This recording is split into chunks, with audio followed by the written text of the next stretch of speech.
I need him too bad. I need him too bad. 2 Corinthians, the 4th chapter. I need him too bad. I love him too much. My God is too good. Jesus is too able.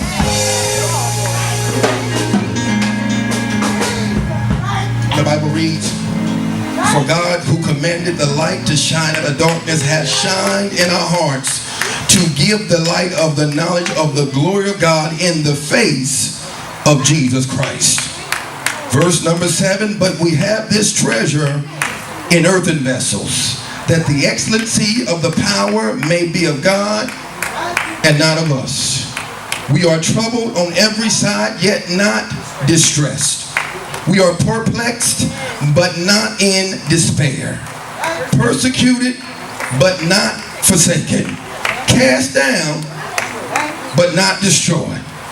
Always bearing about in the body the dying of the Lord Jesus, that the life also of Jesus might be made manifest in our bodies. Thank you, Jesus. If you would turn to someone near you and just tell them, not forsaken. Not forsaken. We'll be as brief as the Holy Ghost will allow on this today, but I want to highlight, if you will, exhume from this scripture, this part about being destroyed. He said that we're not destroyed, but we are distressed, not perplexed. We are perplexed, but not in despair. Persecuted, but not forsaken. Cast down, but not destroyed. So we have the issues that we're dealing with, and when he says that, and they use all those nice words, those fancy words, it's sometimes difficult to put that into real living. But what he's talking about is just basically real life stuff. That if you say you love Jesus, you still go through a whole lot of stuff. And the one thing that we will not admit readily is the thing that the enemy uses to attack us. And that is the feeling of despair, or the feeling of being alone, or the feeling of being forsaken. The reason why people still have Jesus but act like they're so miserable because somehow they feel like Jesus has missed them with something. There's nothing like feeling abandoned.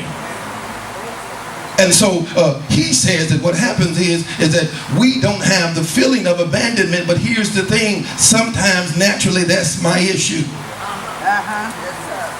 The Bible said that Jesus, after their fasting 40 days and 40 nights in the wilderness, he was there led away alone of the devil, because that's what the enemy tries to do. He loves to attack you while you're alone. Amen.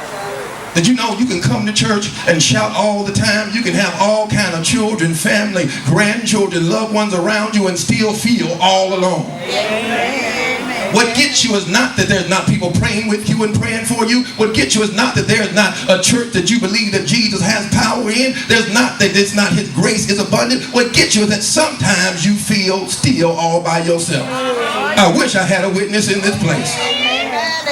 And because you feel all by yourself, oh my goodness, that's where the enemy attacks. The Bible said that Jesus didn't be led away the devil into this high place, took him to a high mountain, and then start talking to him real good. Start having him question things that he knew were true. And now all of a sudden things that should just be working, the enemy is now questioning. Then when it is you get into a vulnerable place, he attacks your faith.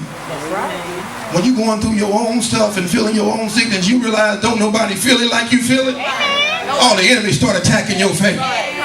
You start wondering if you're really going to be healed, or if it's really going to work out for your good, or if everything is going to be like Jesus said it's going to be. Don't tell me the enemy don't attack you, because that's what he's designed to do. The Bible said that he tried to tempt Jesus, because obviously he cannot overcome him.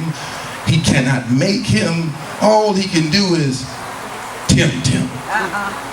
And whenever you get into a place where you feel like you all alone, the enemy tries to tempt you not to just feel like you all alone, but then to live in the misery of loneliness. And then he'll tell you nobody else would understand it, because nobody else can realize or feel why you would be all alone.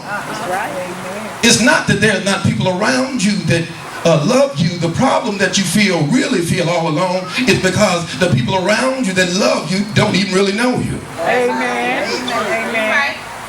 And so here's where Jesus comes in. Here's what Paul says. He begins to write to them, and he tells them, he said, look, that we got this glory in us, but here's what he says. It's very important. He said, but, and that but being the zero on the council out, he said, now the glory is already in us. He shined his light through us, Christ Jesus, that we might have this glory within us. But he has it hidden in earthen vessels. Oh, that just means that people are messed up. By nature, we're crafted wrong, that we're marred because we need the potter to work on us. There's something in us that just ain't right. He said the treasure is hidden in earthen vessels. Amen. That is in there somewhere deep, but it's deep down in earthen vessels. So you got to not know what the vessel is. You got to know what's in it. That's right. Amen. So he said he hid this treasure in earthen vessels. Listen to this, so that whenever it works out, whenever it is you come out, whenever you can testify in the middle of it, whenever you can glorify and thank Jesus for it, it's because the power might be of God and not of us. That all the things you really made it through, you didn't even have a hand in. Amen. You know your testimony where you talk about how you prayed good and lived good and then it worked out. That ain't your real testimony. The real stuff you didn't even have a hand in, because that's how grace works. Grace doesn't work based on what you do. Grace works based on how our God loves, and therefore, even when you wasn't doing nothing, Jesus still loved you. Even when you were wrong, Jesus still loved you. Even when you didn't pray right, Jesus still loved you. And so you can act like he was only working when you got it all together, but the truth is, when you didn't have it together, grace still abound towards you. Amen. It's not what you did good, but what you did wrong that Jesus loved you through. Amen. That's where grace had to prepare you. That's where love had to hold you up.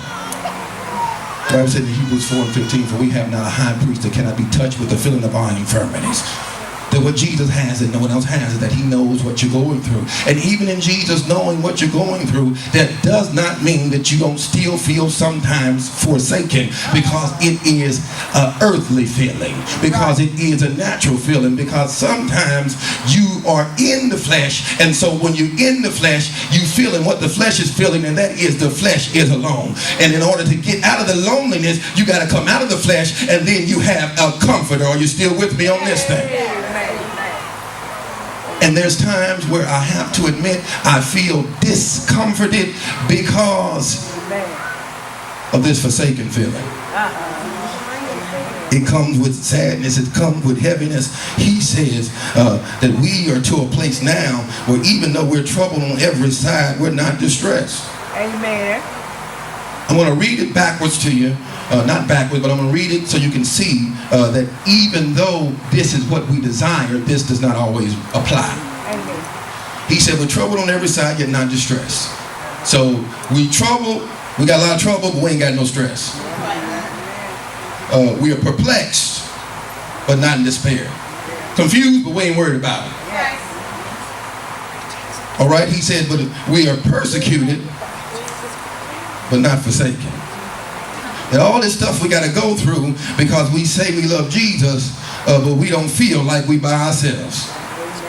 And even when we cast down, we're not destroyed. So because these are the things, what I want us to see, or what I want us to endeavor to see, is that this is not so much the rule, this is more the goal.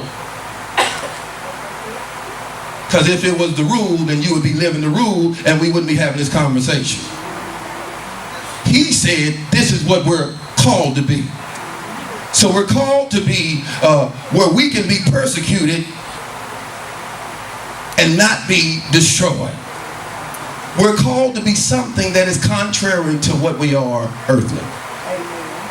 That we have a high priest that has been touched with the feeling of our infirmity. That means when Jesus is the Lord of your life, when he is the high priest, the bishop over your soul, when he is watching over you, when the Lord is your shepherd, that means you no longer have to worry about it, but you got to be connected with him. You got to know that he's there. You got to believe that he is, and that he is a rewarder of them that diligently seek him. You got to know that as long as you got King Jesus, thank you, Jesus, you don't need anybody else.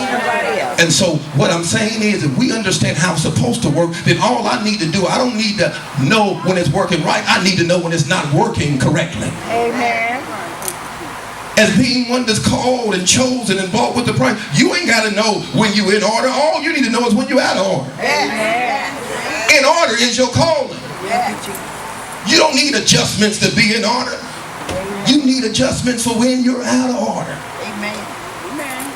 I don't need to know what to do when I'm not in despair because Jesus works it out for me. Amen. Because when I'm not worried about it, that means I turned it over to Jesus. Amen. I need to know what to do when I'm having trouble turning it over. Thank you, Jesus. When even though I pray good, I can't sleep at night.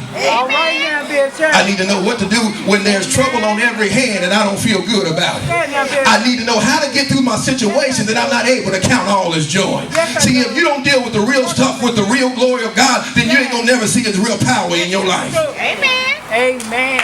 What I'm saying is, if Jesus is real, if His authority is real, if His grace is real, if His anointing is real, if the gifts of the Spirit and the fruit are real, then all you got to do is get real with Jesus, and you're going to see some real things happen in your life. Amen. So this is more of a thing that we're trying to attain. That everything, and here's the problem with us, is because we never acknowledge that we are a work in progress. We always think that we should have what it says we should have, and all those things are spiritually given. However, Paul said, I'm yet cardinal, sold under sin. He ain't just talking about you, he talking about me, him, everybody. He said, now all that stuff that's in the Bible is good. Now this is the Apostle Paul. He said, all that stuff that's written is good. I want to have the joy. I want to walk in the victory. I want to live in the peace. But here's my problem. I still got all this flesh to deal with. Right. He said, I'm yet cardinal, sold under sin. He goes on further. Listen to this, bold enough to declare, and my flesh is a servant to the law of sin. Servant. That means when I would do good, evil is always present. He said, in the good that I would, that I do not, but the evil that I would not, that I do. Oh, my Jesus. Amen. He's all in my business. Amen. He says, I understand what the right thing is, but there's something in me that's messed up. Amen. I'm made out of this earthen material. Just messed up. He said, so if I keep on trying to cover or hide or try to conceal this earthen material, I can't get the real help I need. Amen. As long as I keep trying to act like I'm made out of some kind of different stuff, then I can't allow Jesus' glory to be revealed in my life. Hey. The glory is that in spite of who I am, Jesus still loves me. In spite of who I am, His grace is still sufficient. Amen. That when we hide the material, the vessel, the earthen vessel, we also subdue and hide the glory. He said the glory comes out because it comes through the earthen vessel, being that the power is of God and not about you. Amen. He didn't do it because you're wonderful. He did it because you hooked up with Jesus. He didn't do it because you're worthy. He did it because Jesus is good to you. He didn't do it because you deserve it. He did it because His grace is sufficient. Because His compassion faileth not. It didn't work because of who you are. It's simply because of who lives in you. That's right. And so when we understand that, it allows us now to get to the place where He says, understand this, He said now that we got trouble on every hand. So the real part of it is that I got Jesus in me and I still got to deal with trouble on every hand. I still got to deal with some confusing situation. I still got to deal with some trouble and some issues. So He, on the other side of this, is saying the problem is you still got to deal with the real stuff. And if you don't deal with the real stuff, with the real Jesus, you're going to be in a real mess. Because the stuff ain't going nowhere. Notice that there is no line or path for you. There is no walk with Jesus in living situation that leads you into a place where you're not going to have to need Him, where you won't have to lean on Him, where you won't need His grace. There's no place in your life where you're going to have Jesus in your life and no trouble in your life. Jesus said, in the world you'll have tribulation. That means trouble. As long as you're in the world, listen to this, because Jesus said it, you can mark this down. As long as you're in this world, as long as you're living and breathing, as long as you are a human being in this place, you will have trouble. That's right. You will have tribulation. That's right. But then Jesus He said, but, there go that but again, but. He said, be of good cheer. Well, This trouble don't belong to you. yes. He said, I have already overcome the world. Oh my Jesus, and this is what I love about Jesus. He's not just great. He's not just wonderful. Our God is awesome.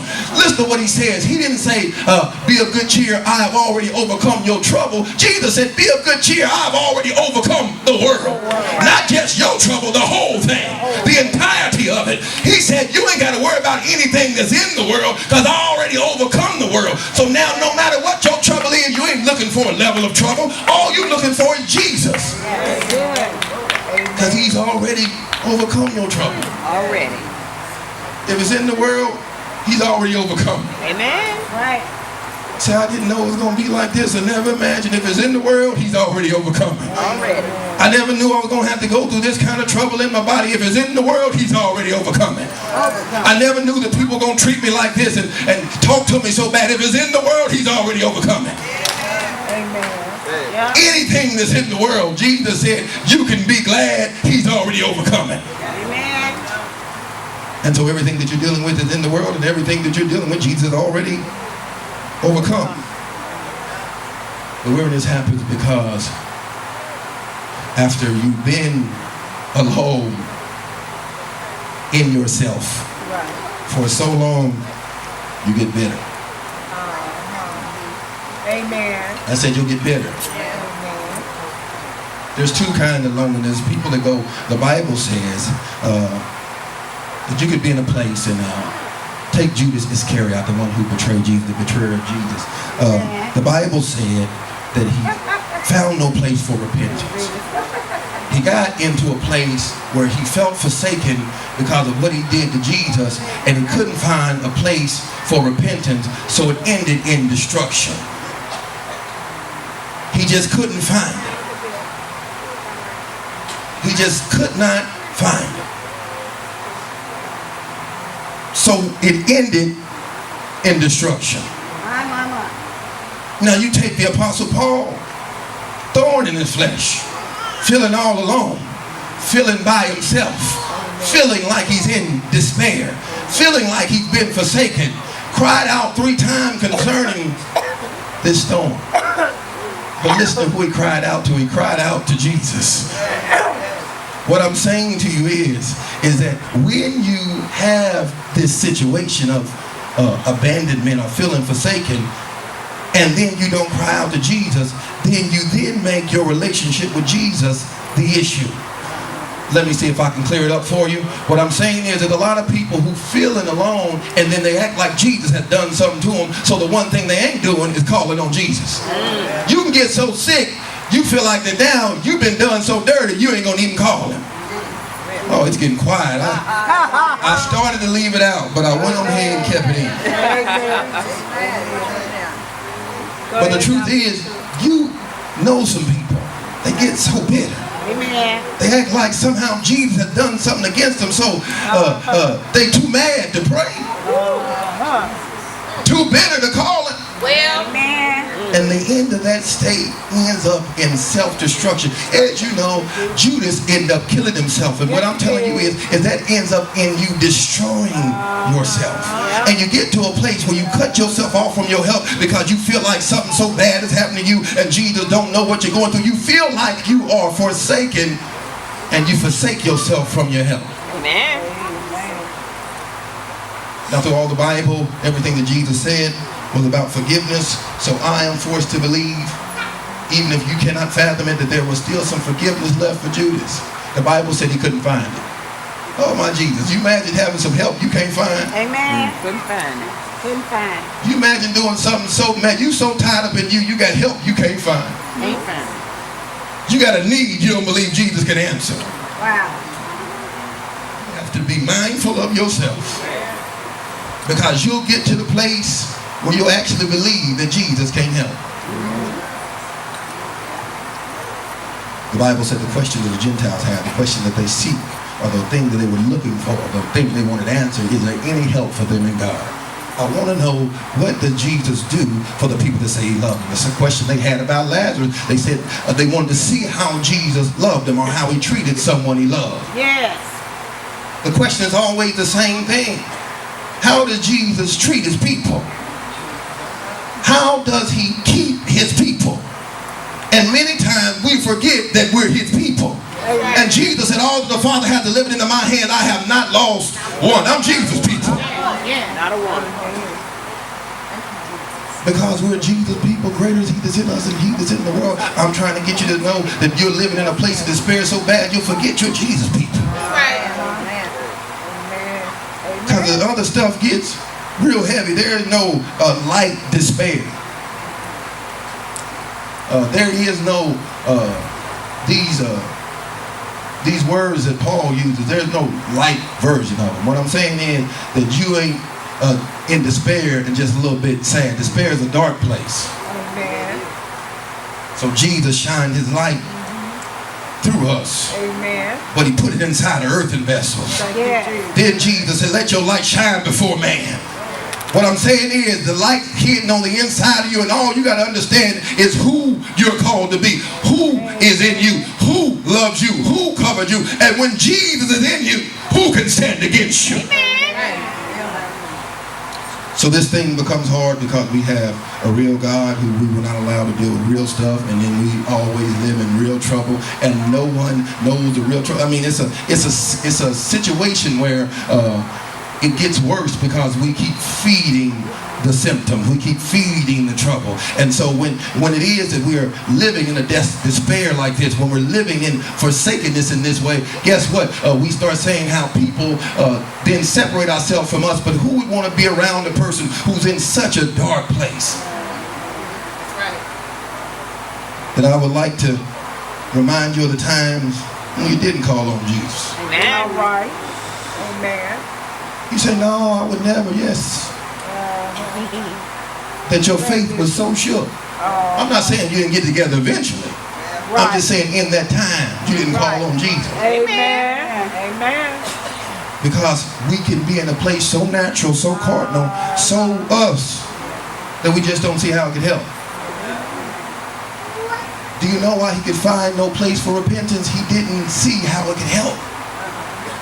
He said, repentance, do you know after what I did?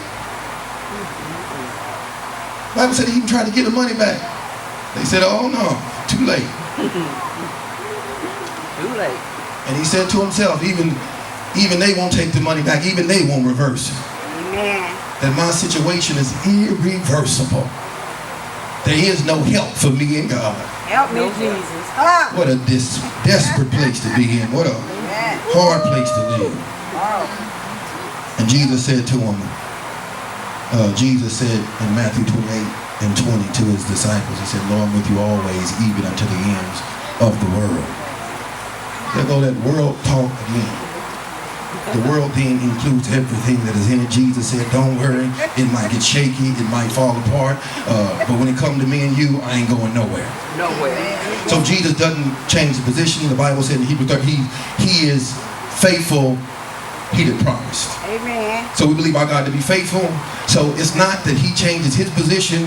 It's not that he will leave us. It's not that he will lose faithfulness with us. It's that we sometimes lose those things with him.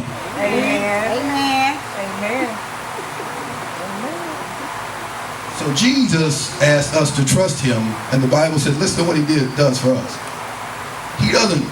It doesn't say that he trusts us. Listen to what the Bible says Jesus does for us. He suffers long. Oh my Jesus. Because if he trusts you to do the right thing, he gotta, so he is not looking in a place of trust when it comes to you. That's just how bad we are.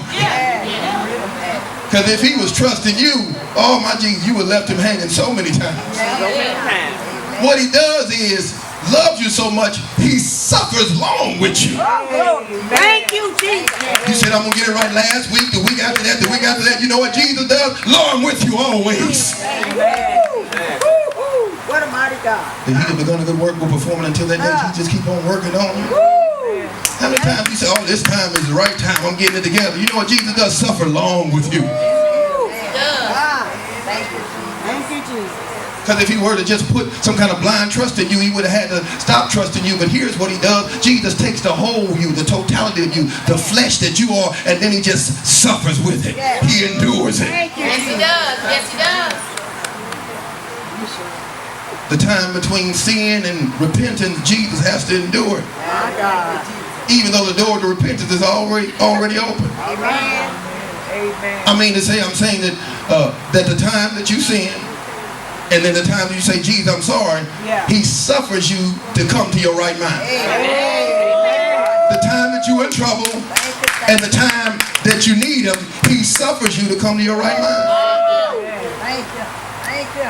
The Jesus with his apostles and the boy that they tried to reject and send away because they couldn't cast out the demon, Jesus said, how long will I be with you? How long shall I How long? suffer Shut you? up, suffer. How long I got to put up with you How long? acting like you don't know me, Yeah. like somehow I'm the unfaithful one in this relationship? Jesus said, how long will I be with you? How long will I suffer you? Here's all I need. Bring it to me. How long? How long? Thank you, Jesus. You fumbling about, acting like you don't know what you're going to do with it. And Jesus said, I've been here all the time. All the time. Even while they were working the works of that particular situation, even while they were working with the little boy, Jesus was in the same place. Jesus didn't come somewhere by himself to be with them. They were all there. They were in another little private place, working, trying to do the things they could do. And they left Jesus out. Wow. Jesus was in a whole other place, right there. They were in the same area, and then they never brought the man to Jesus. Jesus heard the fuss. Jesus heard the fuss, came over where they were at and said, what's going on? They said, oh, the man started telling this story. And he said, listen, Jesus, we don't want to hear this story. This is a bad story. Send him away. But Jesus said, how long will I be with you? How long shall I suffer you? Thank you, Jesus. That we oftentimes are now in a place where Jesus has to suffer us to act like we don't know how good he is. Amen. I mean, there's one thing when it happened before, but here's what Paul said: experience bringeth forth hope, and hope maketh not ashamed. We got enough experience with Jesus to not act like this. That you got some of the same stuff that is in the world, but you can be of good cheer. He's already overcome the world. Amen. You got some of the same problems they got. Yes, you do. Yes, the same enemy is after you. Yes, he is. But you got Jesus, and he's just greater. He's just better. The Bible says that this glory is supposed to be seen, but you got to let it out. Amen. And you got to remember and understand that you are Jesus people. But we have to remember and understand that we're Jesus people. When we hold fast our profession of faith, nothing wavering, for he is faithful, he did promise. That just simply means this. What happens when you get to a bad place? You start talking bad. You change your mind. You say, how do I know that I'm into this place of feeling forsaken, or feeling abandoned, feeling alone somehow, Jesus? Because you'll start changing how you talk. Amen. You'll simply, remember before, Jesus is my healer, I'm healed. By his stripes, I'm healed. Oh, Jesus. Thank you, Jesus. Couple more prescriptions, a few more diagnoses, a couple more bad letters. I don't know what I'm going to do. You don't know what you're going to do. The same Jesus. How long will I suffer you? Feel so long, nobody know. I got a good going back and forth and back. The same Jesus. That means that whatever he said, even if the world was to fall all to pieces, his word cannot come back to him void. That all you have to do then is be a believer. Paul said he was persuaded so much of the word of God that here's what he said. He said, I'm not delusional in believing that somehow that I am not natural. So that if I am in the hospital, if I'm dealing with doctors, that's because I'm sick. Oh my Jesus, that's not you don't imagine, oh, well, I'm not really sick. No, I'm there because I'm sick. Amen. You didn't come from home to the doctor's office because you were well. You came because you had pain. Yeah. So that pain is real. Amen. That sickness is real. He doesn't have, oh no, I'm never sick. Sickness then initiate the move of healing, because by his stripes we're healed. You can't be healed if you're never sick. So in contrary to what people have told you or what you might have heard, if you are sick, that is not the whole part of the story. Right. But what we have done is we made up the imaginary, and then when the imaginary don't work, We act like somehow Jesus don't work. So Paul said, I'm convinced in this, in Jesus' word so much. He said, I'm not saying that obviously the natural is not at play. I do realize that all the natural workings and all the rules in the natural are still at work. Amen. But he said, I believe that the word is so good, Amen. that Jesus is so good. Amen. Even if the natural worked and did everything it was going to do, Jesus' word still would not fall short. Amen. And he would still do everything he said he's going to do. I'll say it to you like Paul said. Paul said, I believe that even if they destroyed our body, even if they killed us, Jesus would have to raise us back up again just to finish his word. Amen. Right. Amen. Nothing. He said to them in real terms, he said, so they understand it. He said, I don't think I'm invincible. I ain't saying I can't be killed. He said, I'm just saying Jesus will be done. He will be glorified in my body. His name will be lifted up. He will be exalted. He's already said it. He's already promised it. And it becomes an issue only because you won't ever acknowledge when it is the issue. That's good, Bishop. And that's why the enemy attacks you all along, because you won't say anything. Ooh, that's good. That's good. You say, oh no, if the enemy attack me, I'm going to say something. No, there's been a lot of time. Yep. So Jesus says, Simon, the devil desires to have you, they might sift you as wheat. His first conversation with Jesus. Who do you think the next conversation with? He said, look, I'm after you. I desire to have you. The enemy want to control his life. So if the first conversation is with Jesus, I'm just asking you, who do you think the next conversation is with? All right. All right. He's just telling Jesus, look, I'm going after Simon Peter. And when I get a hold of him, the things I'm going to do. But Jesus said, I prayed a prayer. And the prayer was not that the devil don't come after you. That's right. Oh, wonderful. The prayer is not Come on now. that you never have any attacks in your life. The prayer was not that whatever trouble it was, turn the other way. Listen to Jesus' prayer. Jesus said, I'm praying that your faith fail you not. I'm praying that even in the middle of it, you remember your Jesus people. That you're standing on the rock. He said, and as soon as you remember that, that's when you stop having quiet conversations with the devil.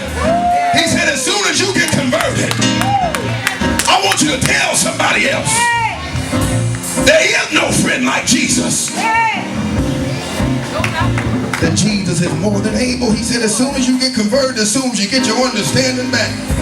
Oh, that's what you need. You're around here feeling sorry for yourself, but you just really need your understanding back. You know, Paul with that thought, he thought he needed deliverance. He thought he needed healing, but he just needed understanding back. So Jesus didn't speak to his issue. He just spoke to his understanding. My grace is sufficient. And when he heard that, he said, wait a minute. I'm Jesus people. I don't got to live like this. I'm Jesus people. I don't have to walk with a bow down head. The Bible said as soon as he heard it, he got up and said, Jesus, I thank you for being more than good, for blessing me, for keeping me, for watching over me. He said, Jesus, I thank you. This thing that you have, not only does it get a hold of you, won't even say nothing. When you declare to people, I'm going through something, do you know what you're really saying? You say, I'm saying I'm just going through trial. No, you go through trial every day. Say, I'm just going through a situation. No, you go through a situation every day. When you declare I'm going through something, what you're really saying is, I'm going through something and it got me. Oh, Jesus. I'm going through something in me and I can't get out of me. It got me. And there's been times when you're going through something, and listen, Paul said it another way. I tried to do the nice way, but Paul said, the thing that I want to do, I can't do it because I'm going through something. And so you'll be talking about how this season or this time in your life right now, all the things you want to do for Jesus, all the things you would like to do, all the glory you would like to behold in your life, you cannot because you're going through something. would like to be able to endure and pray your life for Jesus to use you, but you can't right now because you're going through something. I'm just trying to get our finger on it right now. You're going through something. Say, no, not that I don't love you, not that I don't want to speak and deal with you, but right now I got to deal with me. I'm going through something. But I wonder if Jesus could speak to your understanding today. Forget about your issue. He's bigger than that. Forget about your sickness. He's bigger than that. Forget about your trouble. He's bigger than that. Can he just speak to your understanding and remind you you're Jesus, people? That his grace is sufficient. Nobody's blessed like you blessed. Paul said that we're called that he might be glorified. Listen to this, in our living. That Jesus has to be glorified in our living. When you feel helpless and stuck and you ain't talking to nobody else, that does not stop the enemy from talking to you. Oh, won't he talk?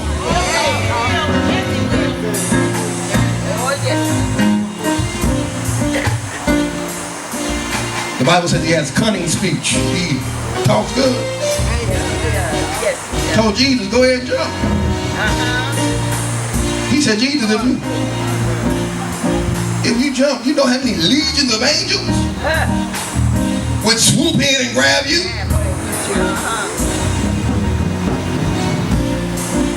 He said, Jesus, if you're hungry, My God. use your authority.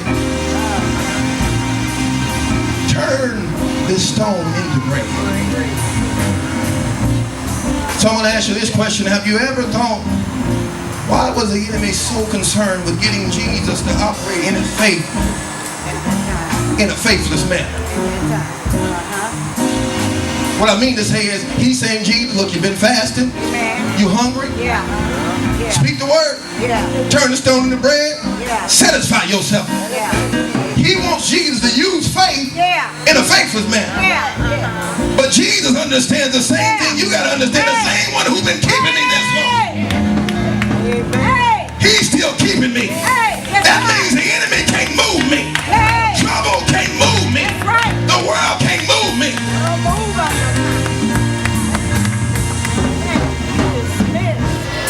Jesus could have done it. But the reason why he didn't do it is because he declares in faith, the devil can't move me. Can't move. The world can't move me. My flesh can't move me. Good. I'm firmly planted. I guess it's the other part. It seems innocent enough. I mean, the more I think about it, it seemed innocent enough. The Bible said Jesus was done fasting. I said he was finished. Yeah. Man, it's innocent enough. Oh, finished. He just ain't made it to food yet. He's done fasting. But that's what the enemy does. He tries to make something that seem not that wrong. Do you know that even right now, he tries to make, and Paul understood this, he tries to make the thing that you're going through something seem like you ain't doing nothing wrong. Because you'll be so caught up in self. Even right now, I'm just going through something. Give me some time to get myself together. I'm just going through something, just trying to work some things out for me before I can help anybody else. Listen to this. To him to know it to do good and do it not, to him it is as sin. So the enemy wants to keep you tied up in a place of helplessness where Jesus can't use you for his glory. And time after time, day after day, when you slip into that, it's hard to make sense to me, because even if he didn't say it, it still was true. That's right. So I gotta feel he didn't say it to make it true. He said it so they understood that you ain't gonna make me feel bad. So don't you feel bad when you do what you gotta do. That's right. That's right. But there's already a glory on the inside of me. Yeah. The anointing already got me covered. Yeah. The blood already got me covered. Yeah. Grace already got me covered. You mean to tell me the same thing that we just can't seem to let go of. Same thing. Jesus told them, this is such a loving God. Jesus said, now, I'm not going to let the enemy get any glory. Now, as soon as the trouble go, y'all all going to run, each one to their own trouble. Yep. Yep.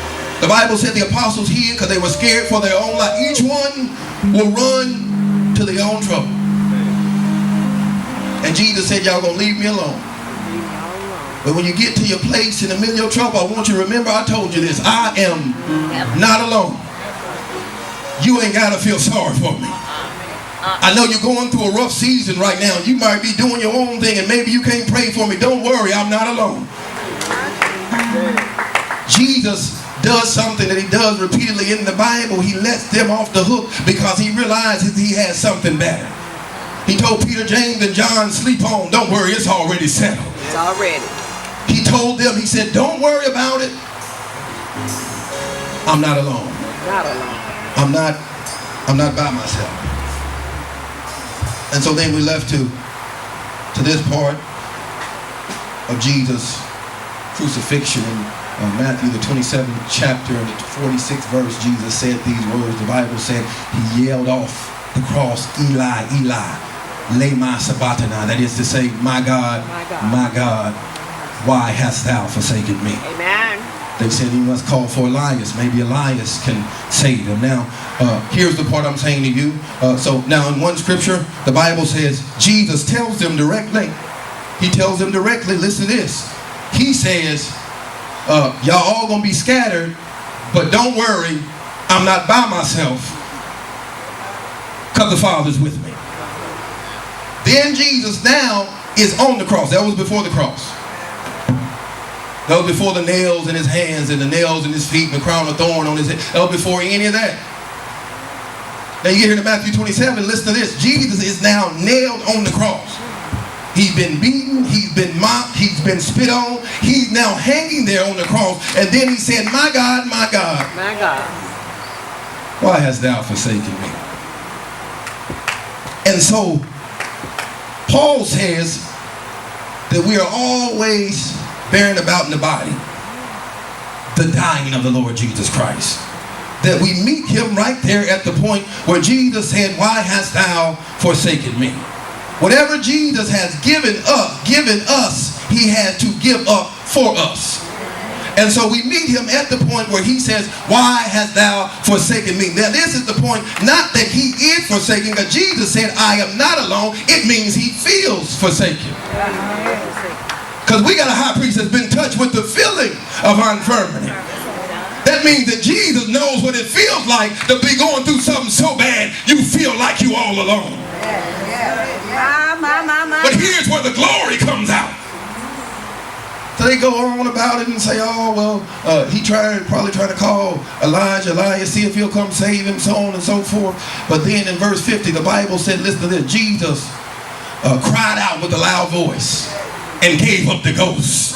Oh my Jesus, here's where it gets good. Now in verse 46 he says, why hast thou forsaken me? In verse 50, Jesus cried out with a loud voice and gives up the ghost. The next thing that happened, the Bible said, the veil of the temple was torn in two.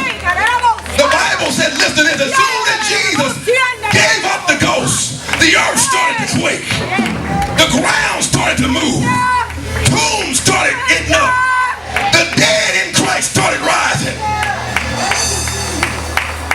As soon as Jesus did it, didn't happen a day later, 2 days while he was in the grave, didn't happen on the third day. I want you to see the glory that bust loose immediately.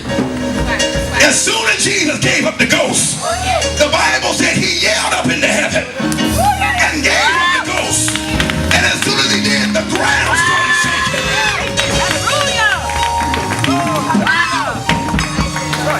I'll give it to you better.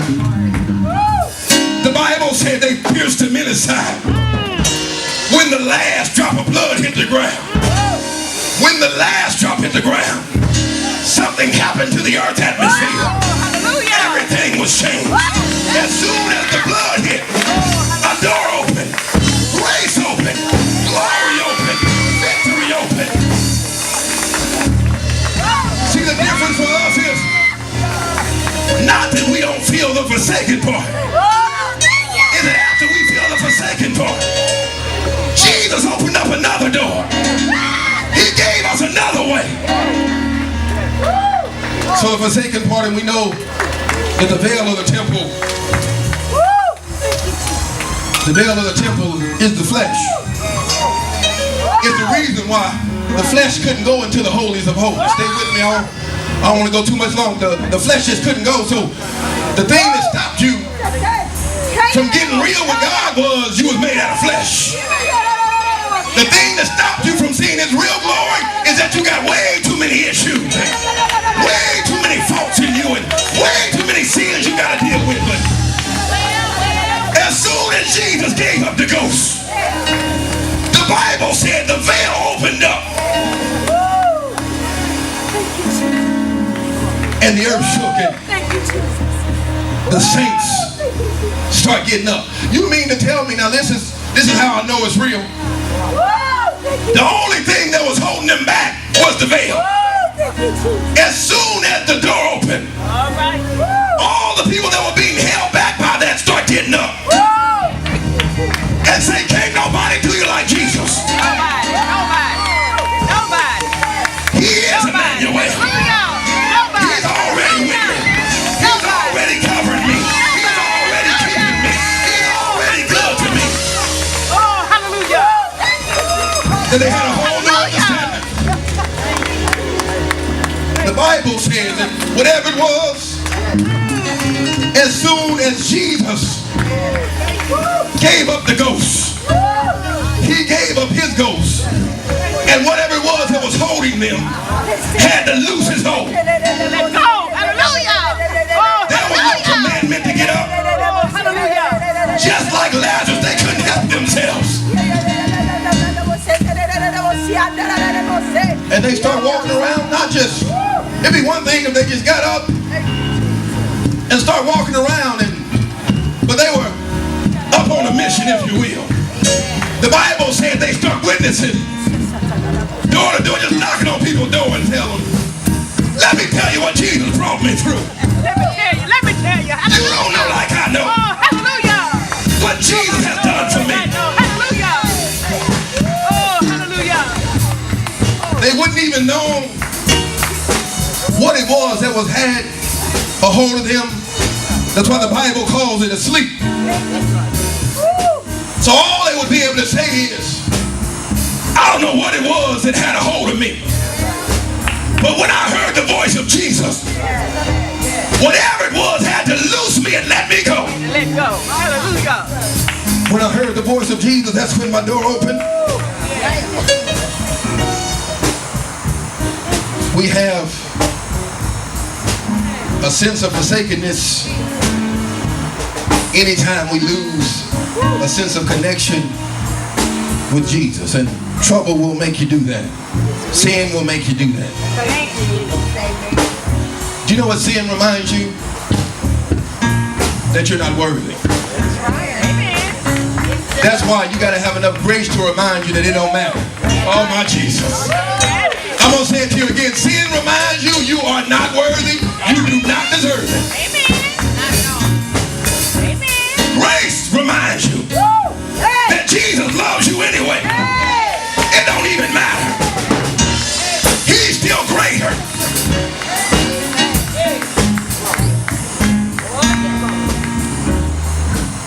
Then Peter, being acquainted with the thorn, understood. The thorn had some stuff it was saying. I ain't going nowhere. He felt it deep enough, whatever this particular issue was, to focus his complete attention on. The Bible said, what shall we say to these things? That they got a way of making you talk, and the question is not if you will talk, the question is what will you say? Amen. All these situations and these troubles and these things that you deal with, the question they're asking you are, what will you say? How do you respond to these things? The Bible said he was crying and begging, and maybe that's what some of you do. Even right now. Because your thing is so real, it's so intense, it begs a response. And when it begs a response, maybe you ain't turn Jesus off. Maybe you just start to beg and Jesus, please, anything, something, mercy, grace. But anytime someone freely gives you anything, you know the one thing you don't have to do is beg them. Begging is not a sign of desperation. Begging is a sign of disconnection. Amen. Thank you, Jesus. And so whenever you get disconnected, please, mercy, anything, Jesus, like you're not connected with. When you're connected with him, Jesus said, ask what you will. Ask what you will. You simply give it to him. And you understand, giving it to him settles it. Paul, desperate. I mean, just as bad as Jesus. Anything, do it for me. Fix it for me. Day and night praying the same prayer. And Jesus said, my grace is sufficient. My grace. My strength is made perfect in your weakness. You think that somehow there's a different rule for you? What are you going to say to this thing that got you all broken up? Paul writes in the book of the church of Corinth and said, no temptation taken you, but such as is common unto man. But God is faithful, who will not suffer you to be tempted above that ye are able to bear. Oh, I'm a living witness, but with every temptation makes a way for you to escape, that ye might be able to bear. Oh, as long as I got Jesus.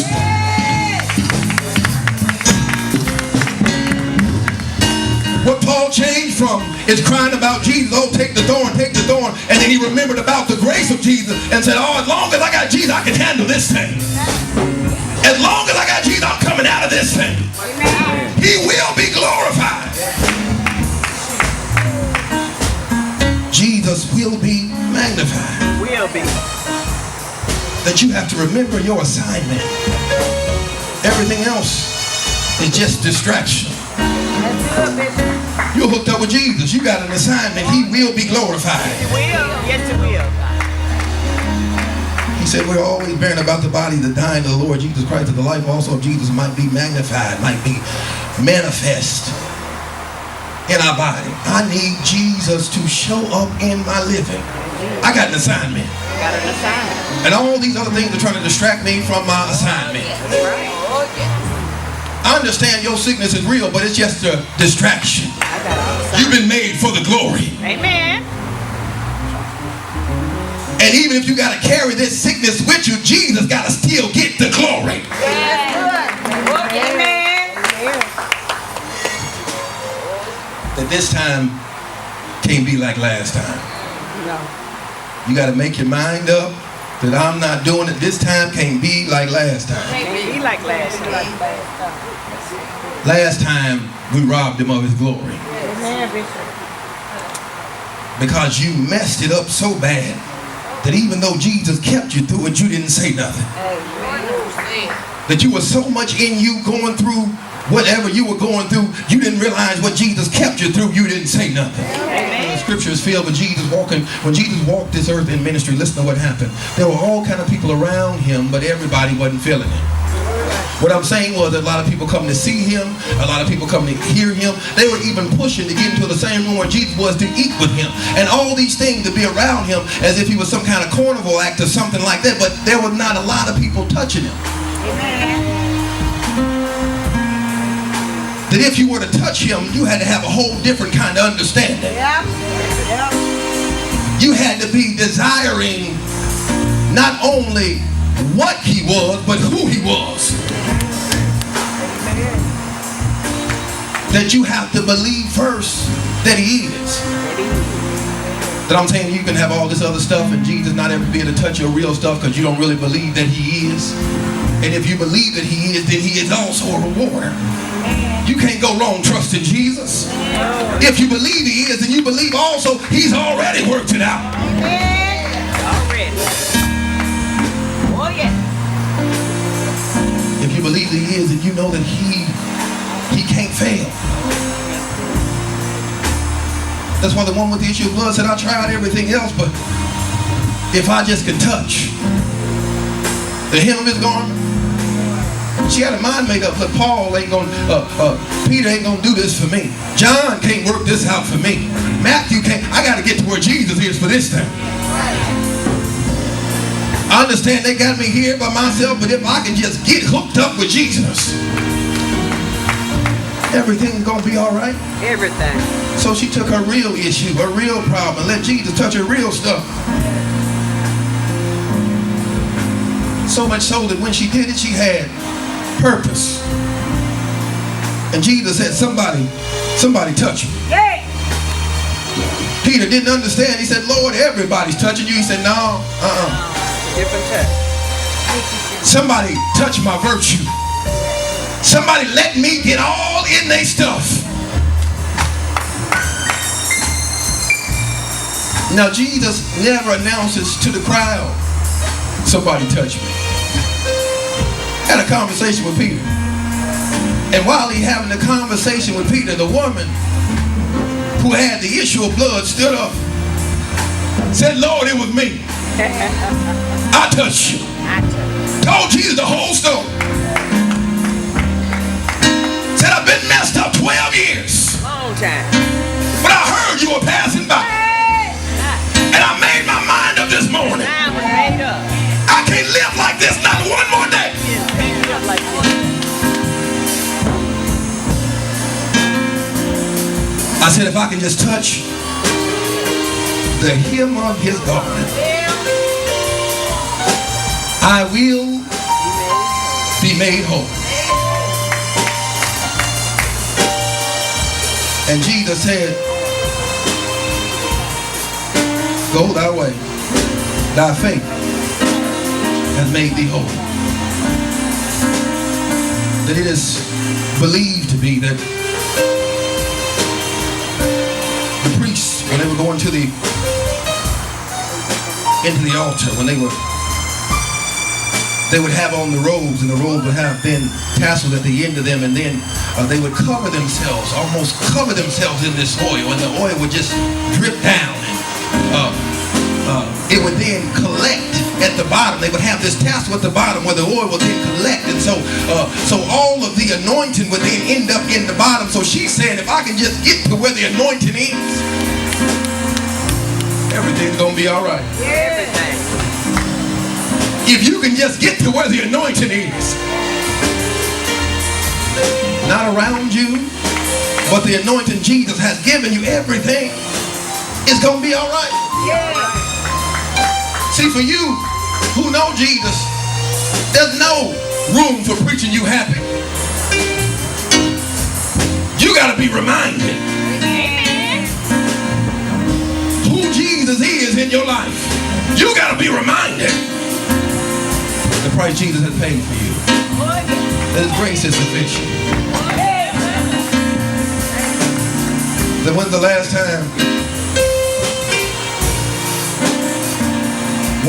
time you felt like you weren't stuck? Oh, Jesus. I'm talking about personally. When's the last time you felt like you wasn't stuck? You say, well, I know Jesus, so did Judas.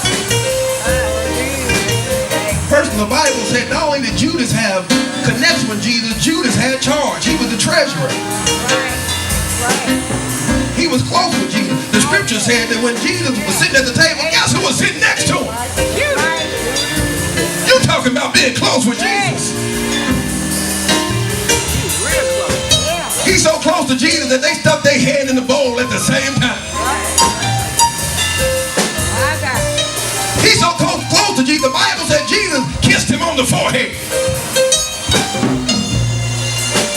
And Judas kissed Jesus on the cheek.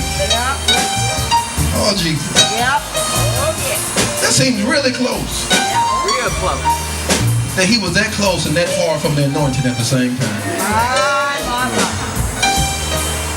The Bible said that when Jesus said he was going to depart, then from that point the enemy entered into Judas's heart. He sought opportunity to betray Jesus.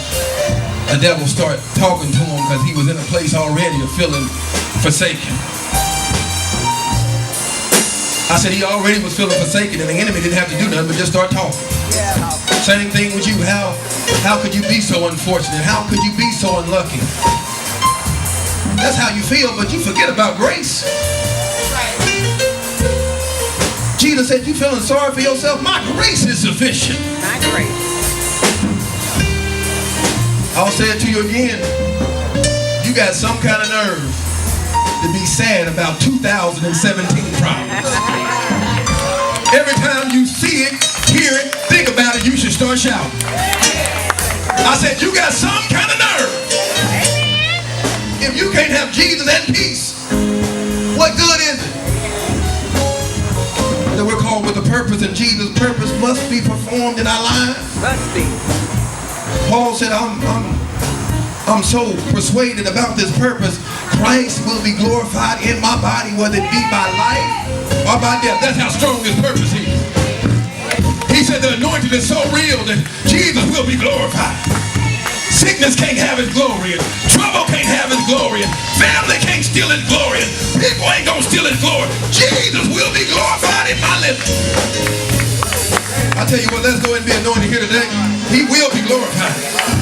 He'll be glorified. Thank you, Jesus. Do you know that Thank you, Thank you. I know you don't like to think that you feel sorry for yourself, but here's how you know that you feel sorry for yourself. You have an expectation of other people to feel sorry for you. And sometimes I have to remind myself the reason why people don't feel sorry for me because they shouldn't. I'm blessed. As good as Jesus is to me.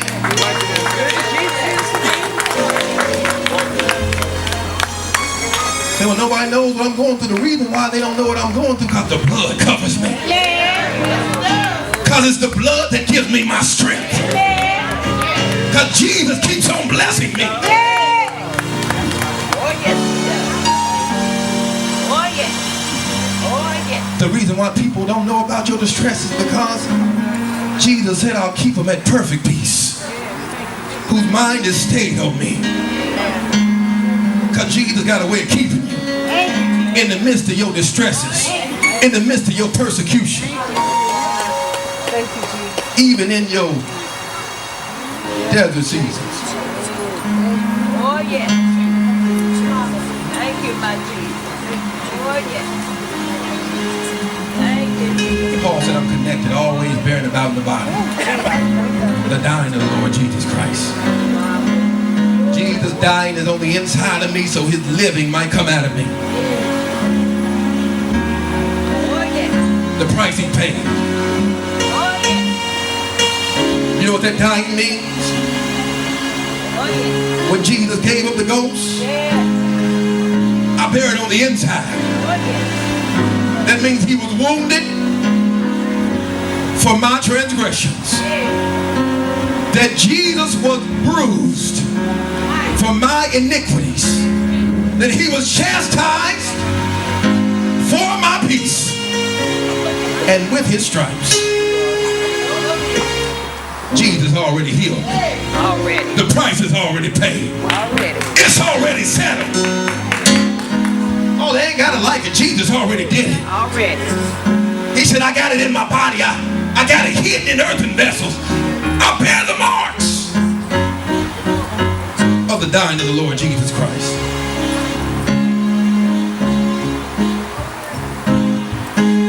So I'm not going to let you trouble me. Get me all worked up and worried and when I know glory is on the way. Peace is on the way. Victory is on the way. Even want to remind you that when you see me and I'm by myself, don't worry, I'm not alone. Jesus is with me. I can tell you today, I don't know what he's going to do, but I know the Lord is my helper. I made up my mind today, I'm not even going to worry about it.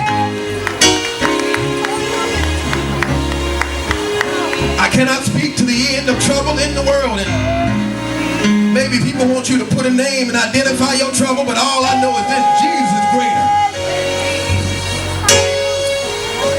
The God who lives in me is greater than the trouble that lives in my world. I'm Jesus people. I'm Jesus people. Thank you, my Jesus. So what do you say to this thing? Oh, I'll tell you what I would say if I was you today, the last day. it's the last day. I'm coming out of this thing in the name of Jesus. Amen. The joy of the Lord is my strength, and I don't even have to apologize for it. Amen.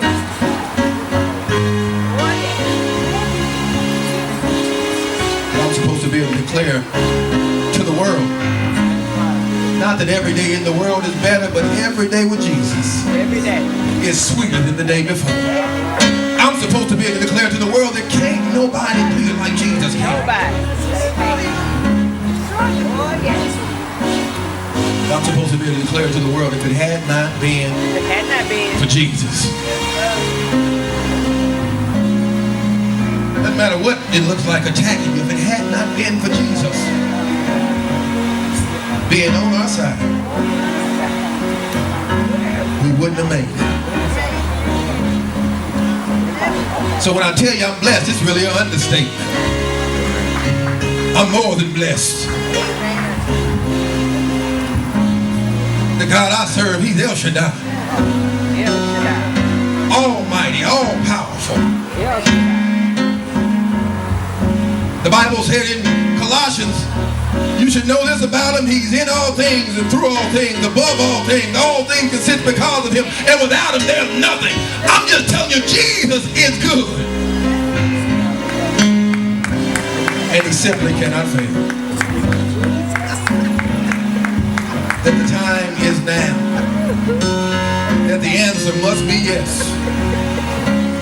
And the name, it got to be Jesus. If you're tired and you're weary, today would be the day. Jesus, He is the answer. There is no other help for us in this world. I sincerely and firmly believe that. But if you give Jesus a try, He cannot, He will not, He won't fail. Fail.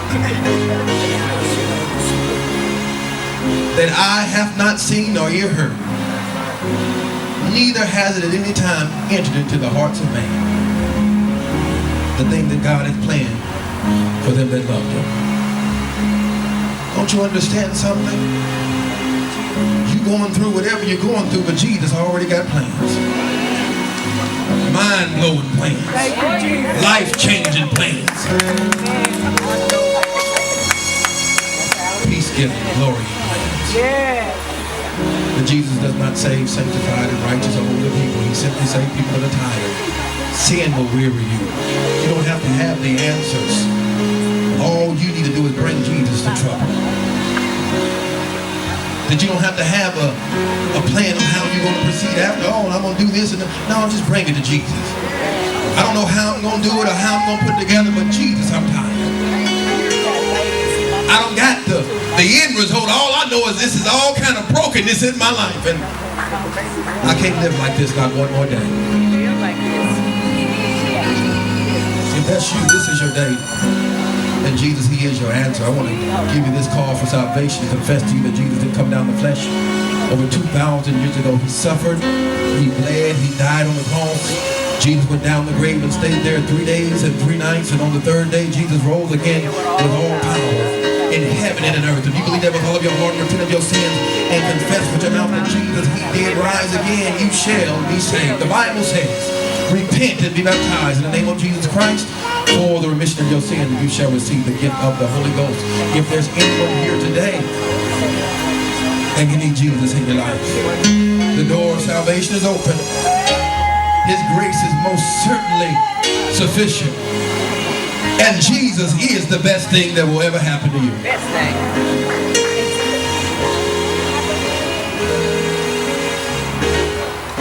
That I am a living witness. I tried it for myself. Tried it for myself. Used to need people to like me, but now they ain't gotta like me because I remember every day Jesus loves me. That's right. Amen. Amen. He loves me so good it covers a multitude. He is the best thing. Then all you have to do is simply call. The Bible said, well, it's called today, harden not your heart. Harden not your heart. Today is your day. Today Yes, today. See, the Bible is the world, but the word, the written word does not prove that Jesus is real. That's why he needs the witness. That you are walking, talking, living epistles, the scripture says that you are called to show the world that our God lives. And because Jesus lives, everything's going to be all right. Everything's going to be all right. Because Jesus lives, I no longer have to worry about it. Because Jesus lives, I can do some stuff and still call it game because Jesus lives. All things have to work together. One more second, if you would, hold there with me. And if you need Jesus, don't let it be said too late.